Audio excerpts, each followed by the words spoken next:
Hello, this video comes to you from Ewan Fraser, and he's an exciting student to have.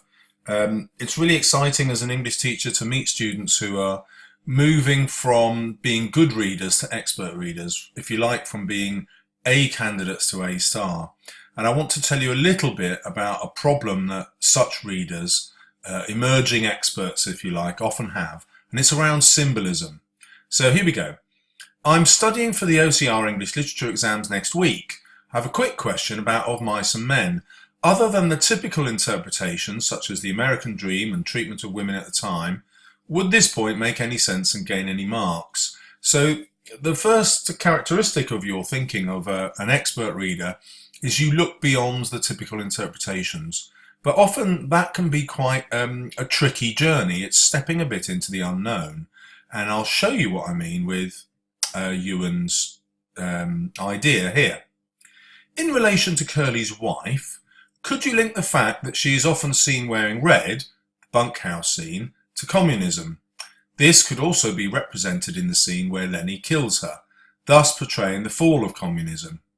It may also be noteworthy to add that earlier on in the book her voice is described as having a brittle quality.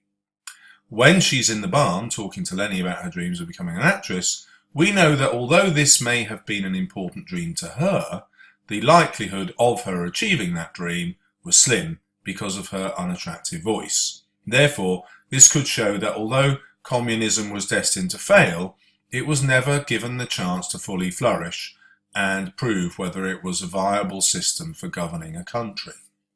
So this feels like a very well thought out series of propositions. But the first thing you have to remember about symbolism is that it has to be true for the whole novel. So yes, she is wearing red here, and that we might associate that with communism. Indeed we could. However, associating it with danger or with love are also equally valid. And so what you have to do is look at the rest of the novel and think, well, how would this symbol fit in? Well, Lenny's wife's death certainly fits in well with the image of red as dangerous. It also fits with the idea of being sexually alluring, the way she's portrayed as a tart, even though she never actually has sex with anyone else on the ranch. And you can also connect it with love very easily. In the novel. The whole novel is about the lack of love, and part of her tragedy is that she has pursued security instead of love. So red as a symbol of sexuality or danger or love is a far easier connotation than that surrounding communism. Now, I might want to interpret it that way and pull back and see the American Dream, this dream ranch where they just work for themselves, as actually not an American dream at all. It's actually a communist ideal, isn't it? There is no hierarchy in that dream. The workers, everyone who owns the ranch, participate fully in the work, but also gain all the profits. That is then a communist ideal.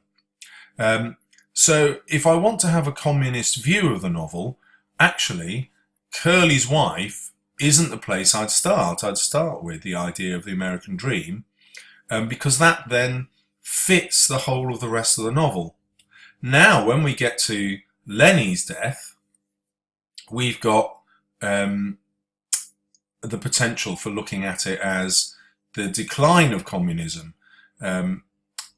So, yes, that's visible clearly in the destruction of Lenny's life, but it's also visible clearly in the fact that George could go back and buy this ranch with Candy.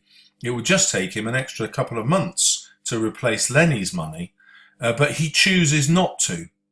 So I could have that communist interpretation that the tragedy of America is that they've rejected communism and so fully embraced capitalism. It's capitalism which keeps the migrant workers poor.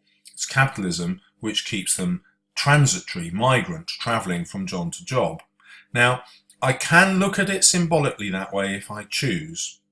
However, and this is another important point, Steinbeck doesn't seem to claim that as the interpretation he's pushing. It's much easier to look at the novel as an attack on poverty, an attack on human nature. Now, that doesn't mean that the communist interpretation is wrong. It just means that you have to work much harder in order to portray it in an essay. And leaping on something as small and inconsequential as this, just the fact that she's got red shoes, isn't symbolic enough. And many readers, by the way, assume that she's wearing a red dress. But if you go back to the novel, you'll find that that's never stated at all. And that's just an interpretation of film directors, it seems to me. Now, if you wanted to continue with the communist interpretation, you'd certainly look at the theme of equality. And therefore, one of the reasons Crooks is in the novel in this reading wouldn't be to denounce racism. Well, that wouldn't be the main reason. The main reason would be to explore the ideal of equality amongst workers. And so in a communist society, Crooks would be able to join their dream ranch. And he wouldn't pull away from it because of racism.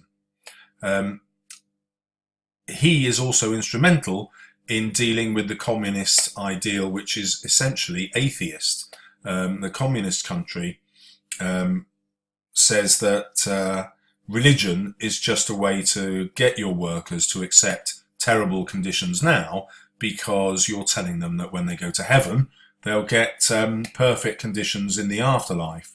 And communism says, well, that's just a capitalist way of suppressing the workers. And actually, if we gave workers the proper rights now, they could have heaven here, heaven on earth. They wouldn't have to wait for this future pie in the sky. And Crooks is instrumental in that. He is the character who rubbishes the idea of heaven, who rubbishes the idea of anybody getting this piece of land that they dream of, that he says is always just in their heads. It never comes true. And he says that's just like heaven. It never happens. So you can pursue a communist ideal as a reading of this book, but you would have to acknowledge that that is not the primary meaning. And you would have to look at symbols and ideas that worked across the novel.